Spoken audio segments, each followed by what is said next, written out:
ನಮಸ್ಕಾರ ಸ್ನೇಹಿತರೆ, ಮತ್ತೊಮ್ಮೆ ನಿಮ್ಮೆಲ್ಲರಿಗೂ ಕನ್ನಡ ಮಾಸ್ಟರ್ ಯೂಟ್ಯೂಬ್ ಚಾನಲ್ಗೆ ಸ್ವಾಗತ. ಒಂದು ವೇಳೆ ನೀವು ನಿಮ್ಮ ಜೀವನದಲ್ಲಿ ಹೊಸದಾಗಿ ಏನಾದರೂ ಕಲಿಯಲು ಇಷ್ಟಪಡ್ತಾಯಿದ್ರೆ ಚಾನಲ್ಗೆ ಖಂಡಿತ ಸಬ್ಸ್ಕ್ರೈಬ್ ಮಾಡ್ಕೊಳ್ಳಿ. ಹೋಳಿ ಹುಣ್ಣಿಮೆ ಹಬ್ಬವನ್ನು ಕೆಟ್ಟದರ ಮೇಲೆ ಒಳ್ಳೆಯದರ ಗೆಲುವು ಅಂತ ತಿಳಿಯಲಾಗಿದೆ. ಇದನ್ನು ನಮ್ಮ ಭಾರತದ ತುಂಬ ಪವಿತ್ರವಾದ ಹಬ್ಬ ಅಂತಲೂ ತಿಳಿಯಲಾಗಿದೆ. ಈ ಹೋಳಿ ಹುಣ್ಣಿಮೆಯ ದಿನ ಎಲ್ಲ ಪ್ರಕಾರದ ಜೀವಜಂತುಗಳು, ಮರಗಿಡಗಳು ಜಾಗೃತ ಅವಸ್ಥೆಯಲ್ಲಿ ಇರುತ್ತವೆ. ಅಂದರೆ ನಿಮ್ಮಲ್ಲಿ ಯಾವುದೇ ಮನಸ್ಸಿಚ್ಛೆಗಳು, ಆಸೆಗಳಿದ್ದರೂ ಅವುಗಳನ್ನು ಈಡೇರಿಸಲು ಇವು ಸಹಾಯವನ್ನು ಮಾಡುತ್ತವೆ. ಸ್ನೇಹಿತರೆ, ಧೈರ್ಯ ಇದ್ದರೆ ರಾತ್ರಿ 12 ಗಂಟೆಗೆ ಈ ಸಸ್ಯವನ್ನು ಸ್ಪರ್ಶ ಮಾಡಿ ಬನ್ನಿ. ಇಡೀ ವರ್ಷ ಹಣ ಓಡಿ ಬರುತ್ತೆ. ಜಗತ್ತಿನಲ್ಲಿರುವಂಥ ಯಾವುದೇ ವ್ಯಕ್ತಿಗಳು ನೀವು ಶ್ರೀಮಂತರಾಗೋದನ್ನು ತಡೆಯಲು ಸಾಧ್ಯವಾಗೋದಿಲ್ಲ. ಈ ಹೋಳಿ ಹುಣ್ಣಿಮೆಯ ದಿನವೇ ಈ 5 ಸಸ್ಯಗಳು ತುಂಬ ಜಾಗೃತ ಅವಸ್ಥೆಯಲ್ಲಿ ಇರುತ್ತವೆ. ಇವುಗಳಲ್ಲಿ ಒಂದು ಸಸ್ಯಕ್ಕೆ ಸ್ವತಃ ನರಸಿಂಹಸ್ವಾಮಿ ಆಶೀರ್ವಾದವನ್ನು ನೀಡಿದ್ದಾರೆ. ಹೋಳಿ ಹುಣ್ಣಿಮೆ ಹಬ್ಬವು ತುಂಬಾ ಸುಂದರವಾದ ಹಬ್ಬ ಆಗಿದೆ.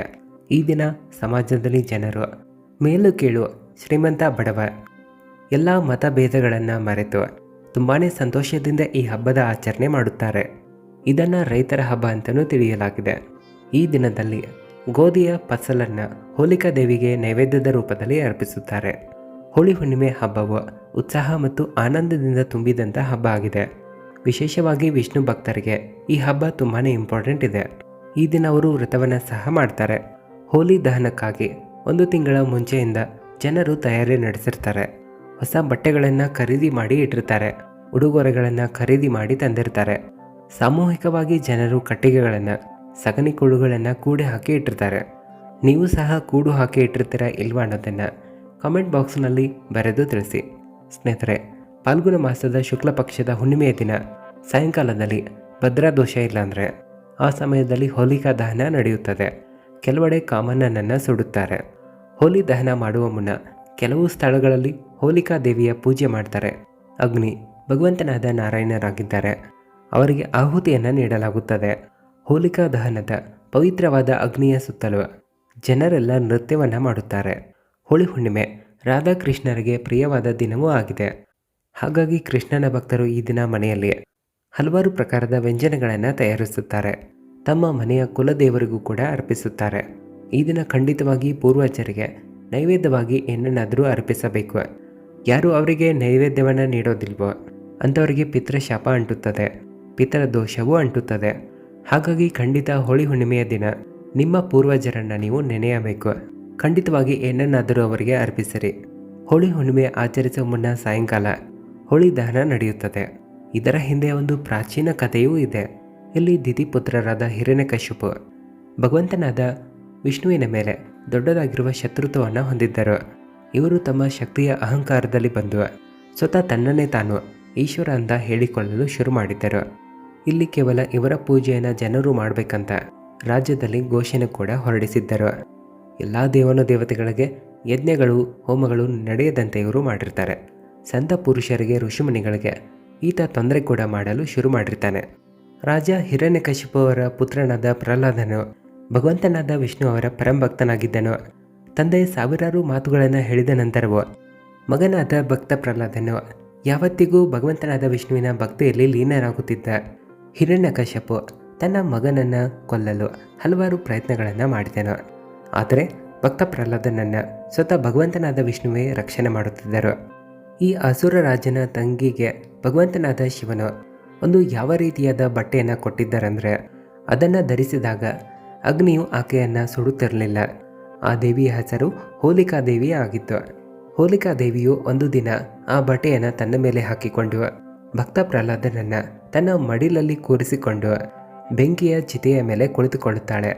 ದಿವ್ಯ ಯೋಗದಿಂದ ಹೋಲಿಕಾ ಮೇಲಿಂದ ಆ ಬಟ್ಟೆಯು ಹಾರಿ ಹೋಗುತ್ತದೆ. ಆ ಬಟ್ಟೆಯು ಮರಳಿ ಪ್ರಹ್ಲಾದನ ಮೇಲೆ ಬರುತ್ತದೆ. ಇದರಿಂದ ಪ್ರಹ್ಲಾದನ ಪ್ರಾಣ ಉಳಿಯುತ್ತದೆ. ಇಲ್ಲಿ ಹೋಲಿಕಾ ದೇವಿಯು ಸುಟ್ಟು ಭಸ್ಮ ಆಗುತ್ತಾರೆ.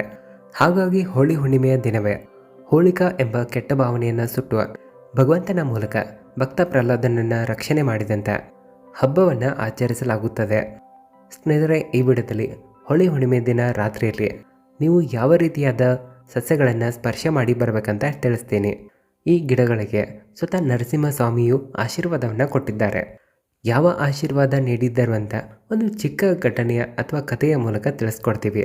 ಆದರೆ ಅದಕ್ಕೂ ಮುನ್ನ ನಿಮ್ಮಲ್ಲಿ ನಮ್ಮ ಒಂದು ಚಿಕ್ಕ ರಿಕ್ವೆಸ್ಟ್ ಇದೆ. ವಿಡಿಯೋವನ್ನು ಲೈಕ್ ಮಾಡಿ, ನಿಮ್ಮ ಸ್ನೇಹಿತರಿಗೂ ಕೂಡ ಶೇರ್ ಮಾಡಿರಿ.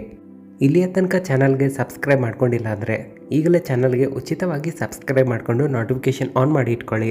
ಇದರಿಂದ ನಾವು ಅಪ್ಲೋಡ್ ಮಾಡುವಂಥ ಎಲ್ಲ ಹೊಸ ವಿಡಿಯೋಗಳನ್ನು ನೀವು ಎಲ್ಲರಿಗಿಂತ ಮೊದಲು ನೋಡ್ಬೋದು. ಕಾಮೆಂಟ್ ಬಾಕ್ಸ್ನಲ್ಲಿ ನಿಮ್ಮ ಇಷ್ಟ ದೇವರ ಹೆಸರನ್ನು ಬರೆದು ಜೈಕಾರವನ್ನು ಹಾಕಿರಿ. ಸ್ನೇಹಿತರೆ, ಇಲ್ಲಿ ಒಂದು ಯಾವ ರೀತಿಯಾದ ಸಸ್ಯದ ಬಗ್ಗೆ ನಿಮಗೆ ತಿಳಿಸ್ತಾ ಇದ್ದೀವೋ ಅದಕ್ಕೆ ಸ್ವತಃ ನರಸಿಂಹಸ್ವಾಮಿಯು ಆಶೀರ್ವಾದವನ್ನು ಕೊಟ್ಟಿದ್ದಾರೆ. ಯಾವಾಗ ನರಸಿಂಹಸ್ವಾಮಿಯು ಹಿರಣ್ಯಕಶಿಪನ ವಧೆ ಮಾಡಿದ್ದಾರೋ ಆಗ ಅವರು ತಮ್ಮ ಉಗುರುಗಳ ಬಳಕೆಯನ್ನು ಮಾಡಿದ್ದಾರೆ. ಇದರಿಂದ ಆ ಅಸುರ ರಾಕ್ಷಸನ ರಕ್ತವು ಅವರ ಬೆರಳಿನ ಉಗುರುಗಳಿಗೆ ಅಂಟಿಕೊಂಡಿತ್ತು. ಈ ಒಂದು ಕಾರಣದಿಂದಾಗಿ ಅವರ ಬೆರಳುಗಳಿಗೆ ತುಂಬ ತೊಂದರೆ ಆಗುತ್ತಿತ್ತು. ಆ ನೋವನ್ನು ಕಡಿಮೆ ಮಾಡಿಕೊಳ್ಳಲು ನರಸಿಂಹಸ್ವಾಮಿಯು ತಮ್ಮ ಬೆರಳಿನ ಉಗುರುಗಳನ್ನು ಒಂದು ಮರಕ್ಕೆ ಚುಚ್ಚುತ್ತಾರೆ. ಇದರಿಂದ ನರಸಿಂಹಸ್ವಾಮಿಯ ನೋವು ಕೂಡ ಕಡಿಮೆ ಆಗುತ್ತದೆ. ಆದರೆ ಆ ವೃಕ್ಷವು ಭಯದಿಂದ ಈ ರೀತಿ ಹೇಳುತ್ತದೆ. ಆ ವೃಕ್ಷವು ಪ್ರಾರ್ಥನೆ ಕೂಡ ಮಾಡಿತು. ಹೇ ಭಗವಂತ, ನೀವಂತೂ ನಿಮ್ಮ ತೊಂದರೆಯನ್ನು ದೂರ ಮಾಡಿಕೊಂಡ್ರಿ. ಆದರೆ ಈ ಅಸುರನ ರಕ್ತವು ನನ್ನ ಮೈಯಲ್ಲಿ ಬಂದಿದೆ. ಇದರಿಂದ ನಾವು ಅಶುದ್ಧಿಯಾಗಿದ್ದೇವೆ. ಹೇ ಪ್ರಭು, ನೀವು ಯಾವ ಬೆರಳುಗಳನ್ನು ನಮ್ಮಲ್ಲಿ ಚುಚ್ಚಿದ್ದೀರೋ ಈ ನೋವು ನಮಗೆ ಪ್ರತಿದಿನ ಕಾಡುತ್ತದೆ. ನಮಗೆ ಈ ನೋವು ತಡೆದುಕೊಳ್ಳಲು ಸಾಧ್ಯವಾಗುತ್ತಿಲ್ಲ. ಹೇ ಭಗವಂತ, ಈ ನೋವಿನಿಂದ ನನ್ನನ್ನು ರಕ್ಷಣೆ ಮಾಡಿ. ಈ ರೀತಿಯಾಗಿ ಪ್ರಾರ್ಥನೆ ಮಾಡಿದ ನಂತರ ಭಗವಂತನಾದ ನರಸಿಂಹಸ್ವಾಮಿಯು ಆ ವೃಕ್ಷಕ್ಕೆ ಒಂದು ಆಶೀರ್ವಾದವನ್ನು ಕೊಡುತ್ತಾರೆ. ಹೇ ವೃಕ್ಷ, ನಾನು ನಿನಗೆ ಒಂದು ಆಶೀರ್ವಾದವನ್ನು ಕೊಡುತ್ತಿದ್ದೇನೆ. ಯಾವಾಗ ಹೋಳಿ ಹುಣ್ಣಿಮೆಯ ದಿನ ಬರುತ್ತದೆಯೋ ಹಾಗೂ ಪ್ರತಿ ಹುಣ್ಣಿಮೆಯ ದಿನದಲ್ಲೂ ಸಹ ನಾನು ನಿನ್ನಲ್ಲಿ ವಾಸ ಮಾಡುತ್ತೇನೆ. ಜೊತೆಗೆ ಇಲ್ಲಿ ಯಾವ ದಿನ ಹೋಳಿ ಅಗ್ನಿಯನ್ನು ಒರಿಸಲಾಗುತ್ತದೆಯೋ ಆ ದಿನ ಸ್ವತಃ ನರಸಿಂಹಸ್ವಾಮಿಯು ತಾಯಿ ಲಕ್ಷ್ಮೀದೇವಿಯ ಜೊತೆಗೆ ಈ ಮರದಲ್ಲಿ ವಾಸ ಮಾಡಲು ಬರ್ತಾರೆ.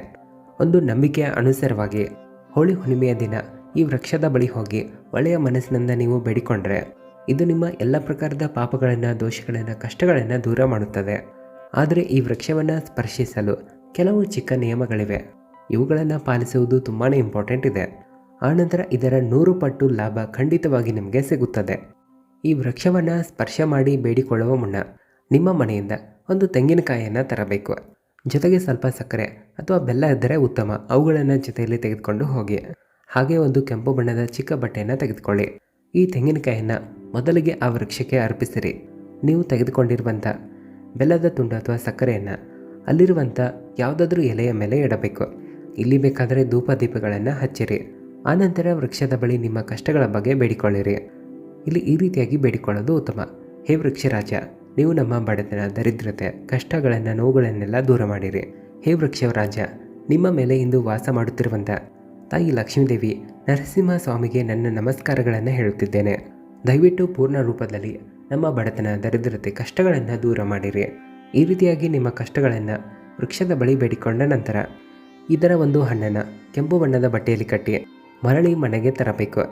ಮರಳಿ ಮನೆಗೆ ಬರುವಾಗ ಒಂದು ಮಾತನ್ನು ನೆನ್ಪಿಟ್ಕೊಳ್ಳಿ. ಮರಳಿ ಹಿಂದಕ್ಕೆ ತಿರುಗಿ ನೀವು ನೋಡಬಾರದು. ಜೊತೆಗೆ ಮತ್ತೊಂದು ಮಾತನ್ನು ನೆನ್ಪಿಟ್ಕೊಳ್ಳಿ. ಯಾವಾಗ ಆ ವೃಕ್ಷಕ್ಕೆ ತೆಂಗಿನಕಾಯಿ ಮತ್ತು ಬೆಲ್ಲದ ತುಂಡು ಅಥವಾ ಸಕ್ಕರೆಯನ್ನು ಅರ್ಪಿಸಿರ್ತೀರೋ ತಕ್ಷಣವೇ ಮರವನ್ನು ಸ್ಪರ್ಶಿಸಬಾರದು. ಮೊದಲಿಗೆ ವೃಕ್ಷಕ್ಕೆ ನಮಸ್ಕರಿಸಿ ವೃಕ್ಷದಲ್ಲಿ ವಾಸ ಮಾಡುತ್ತಿರುವಂಥ ಶಕ್ತಿಗಳಿಗೆ ನಮಸ್ಕಾರ ಮಾಡಬೇಕು. ನಂತರ ಬೇಡಿಕೊಳ್ಳಬೇಕು. ಸ್ಪರ್ಶ ಮಾಡುವ ಮುನ್ನ ಈ ರೀತಿಯಾಗಿ ಬೇಡಿಕೊಳ್ಳಿರಿ. ಹೇ ವೃಕ್ಷರಾಜ, ನಾನು ನಿಮ್ಮನ್ನು ಸ್ಪರ್ಶಿಸಲು ಹೊರಟಿದ್ದೇನೆ.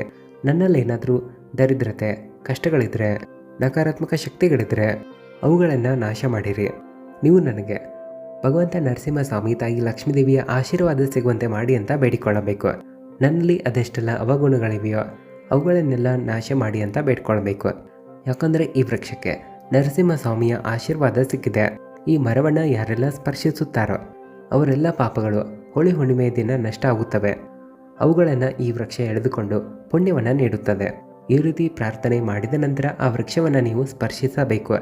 ಈ ಪವಿತ್ರವಾದ ವೃಕ್ಷದ ಹೆಸರನ್ನು ಹೇಳ್ತೀನಿ ಕೇಳಿ. ಇದು ಅತ್ತಿ ಮರ ಆಗಿದೆ ಸ್ನೇಹಿತರೆ. ಅತ್ತಿ ಮರದ ಬಗ್ಗೆ ಅಂತೂ ಹಲವಾರು ಬಾರಿ ನಾವು ನಿಮಗೆ ಮಾಹಿತಿಯನ್ನು ಕೊಟ್ಟಿದ್ದೇವೆ. ಅತ್ತಿ ಮರವು ಒಂದು ಯಾವ ರೀತಿಯಾದ ಸಸ್ಯ ಆಗಿದೆ ಅಂದರೆ ಇದಕ್ಕೆ ಭಗವಂತನಾದ ನಾರಾಯಣ ರೂಪವಾದ ನರಸಿಂಹಸ್ವಾಮಿಯ ಆಶೀರ್ವಾದ ಇದೆ.